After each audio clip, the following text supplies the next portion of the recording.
कार्यकर्ता की टीस। जी हाँ, जब इसी तरीके से टिकट देना था तो ये चक्रव्यूह रचा क्यों गया, ये बातें उठी। कांग्रेस ने पूरी तरीके से परंपरागत तरीके से ही टिकट बांटे हैं। सर्वे रिपोर्ट, पार्टी की रिपोर्ट के शगुफों पर अब भरोसा उठ गया है। छोटे मोटे प्रयोग कर कार्यकर्ताओं को बरगला नहीं सकते दल, ये बात यहां पर कही गई है। कार्यकर्ता की टीस हम आपको बता रहे हैं।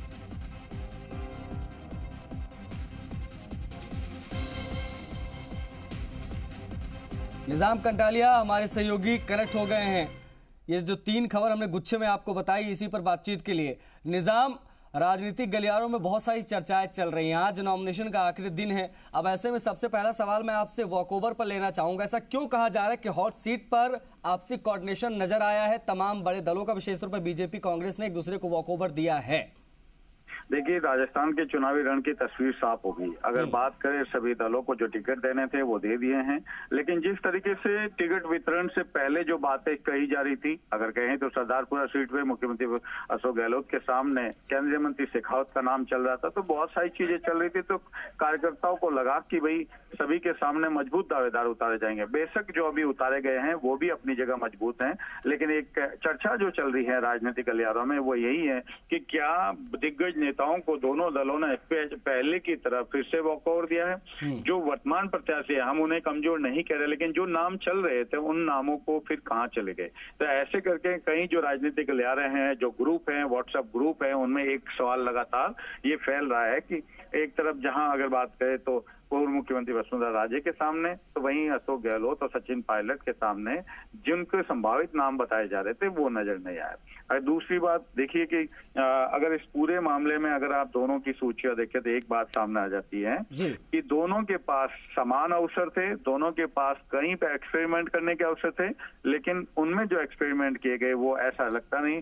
ज्यादातर यही मानते हैं कि परंपरागत तरीके से ही टिकट बांटे गए हम जो कार्यकर्ता है। और यही वजह है कि देखिए, जमीनी लेवल पर पहली बार कांग्रेस में अब तक ये रहा है कि उसके बागी बहुत होते थे, उसके विरोध में बहुत होते थे, लेकिन पहली बार जमीनी लेवल पर बीजेपी को भी उतना ही विरोध और बागियों का सामना करना पड़ रहा है। इस बीच में निजाम, ये जो दल बदलू हैं, जिन्होंने अपनी पार्टी छोड़ी, दूसरे में ज्वाइन किए, उनको तत्काल 4-4 घंटे में, 3-3 घंटे में टिकट उनके फाइनल हो गए।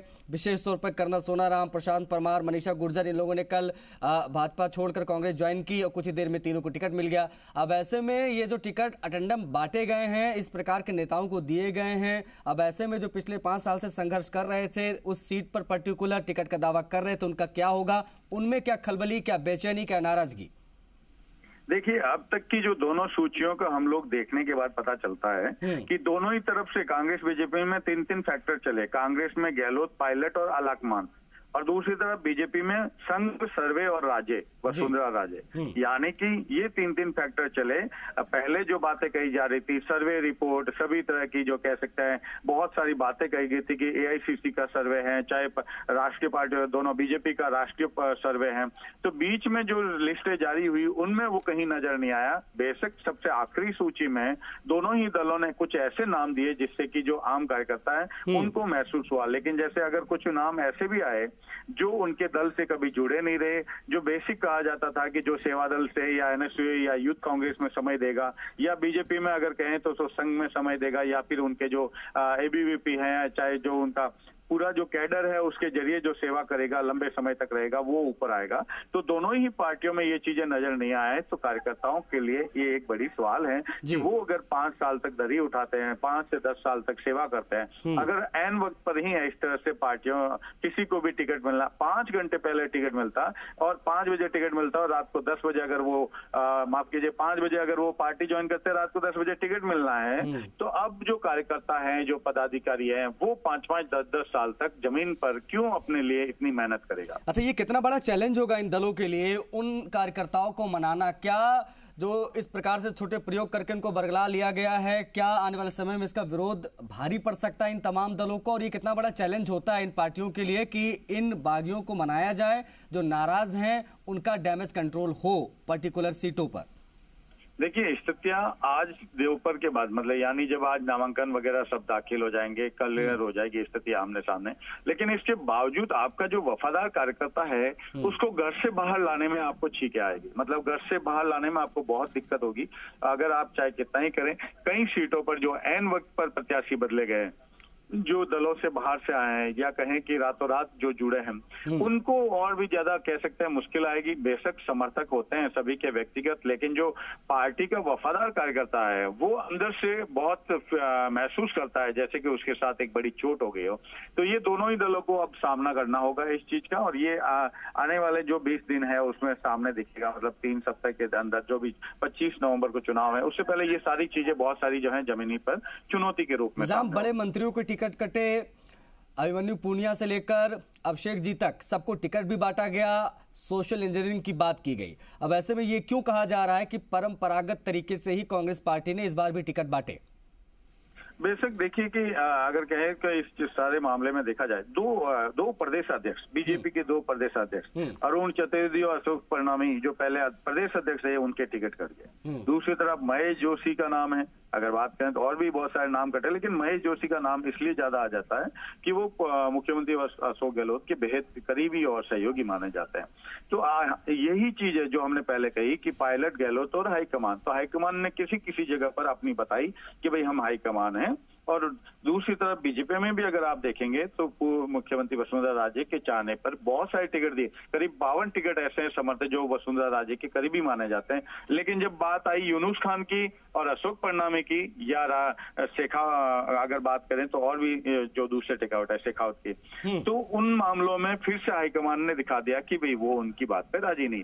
यानी इस दिन भी अगर आप देखिए संघ राजे और हाईकमान जो कह सकते हैं आप उनका, अगर संघ सर्वे और जो राज्य की बात करें, दूसरी तरफ आपने जिस तरह से बताया इस पूरे चीज में दोनों, लेकिन अगर आप दोनों लिस्टें देखें तो कहीं उल्टी चालें भी चली हैं। पहले कहा जा रहा था 50 से 60 विधायकों के प्रतिशत विधायकों के टिकट काटे जाएंगे, और वो दबाव बना बेहतर, दोनों तरफ से बहुत दबाव बना, और आखिर में जाके जो है करीब 1-1 दर्जन जो टिकट दोनों तरफ से कटे हैं। इनमें ज्यादा प्रयोग कहीं नजर नहीं आता दोनों में, दोनों की सूचियों में, कांग्रेस बीजेपी में। इसलिए अगर बात करें तो देखो बीजेपी ने 7 सांसदों को उतारा पहली लिस्ट में, उसके बाद वो फिर से हिम्मत नहीं जुटा पाए क्योंकि जो विरोध जमीनी लेवल पर अभी तक सांचोर अभी तक संभाल नहीं पाए हैं देवजी पटेल, ये स्थिति है। तो वो उस चीज को लेकर भी कहीं चौंकाने वाले फैक्टर जो है काफी मसले। ठीक है, आप बने रहिए हमारे साथ। एक और बड़ी खबर है, एक और रोचक पहलू बता देते हैं दर्शकों को, उसके बाद जुड़ेंगे एक बार फिर से आपसे। तो बड़ी चीज ये है कि राजस्थान विधानसभा चुनाव को जातिवार समीकरण के हिसाब से अगर देखा जाए तो दोनों दलों ने टिकट वितरण में सोशल इंजीनियरिंग दिखाई है। राजपूत, ब्राह्मण, बनिया, जाट के टिकट बरकरार रहे हैं। आपको बता दें चुनाव के लिए कांग्रेस ने उतारे हैं सबसे ज्यादा 36 जाट उम्मीदवार।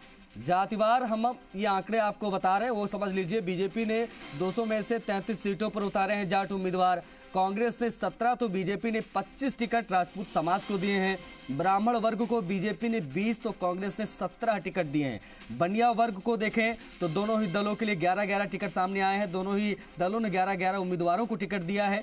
एससी वर्ग में अगर देखें तो दोनों दलों ने 34 सीटों पर टिकट दिए हैं। एसटी वर्ग में कांग्रेस ने 33 तो बीजेपी ने 30 नाम यहां पर उतारे हैं। कांग्रेस ने इस बार 14 मुस्लिम उम्मीदवारों को उतारा है मैदान में। बीजेपी ने किसी भी मुस्लिम को कैंडिडेट नहीं बनाया है। कांग्रेस ने गुर्जर वर्ग को 11 और बीजेपी ने दिए हैं 10 टिकट।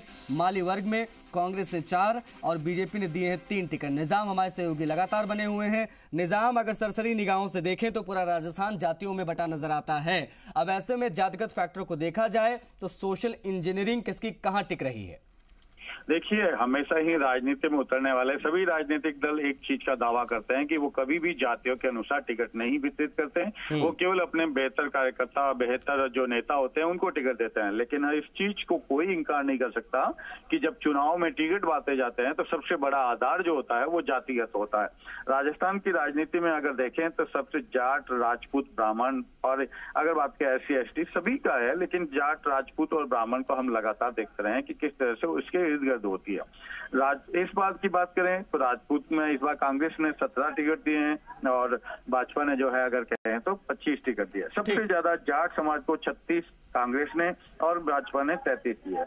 अगर देखिए गुर्जर को अगर बात बराबर की बात करें तो बनिया वर्ग को 11-11 दोनों, और एसटी को जो है 34-34। लेकिन महत्वपूर्ण एसटी में कांग्रेस ने 33 और बीजेपी ने 30 दिए हैं। ब्राह्मण को अगर कहें तो कांग्रेस ने 16 और मतलब अगर निजाम अगर ये मुस्लिम कैंडिडेट की अगर बात छोड़कर हटाकर देखा जाए तो बाकी हर एक मामले में कांग्रेस बीजेपी लगभग पैरेलल नजर आए हैं, बराबर नजर आए हैं टिकट बंटवारे में, क्योंकि 14 मुस्लिम उम्मीदवार कांग्रेस उतारे, बीजेपी ने एक भी कैंडिडेट को टिकट नहीं दिया है मुस्लिम विशेष तौर पर।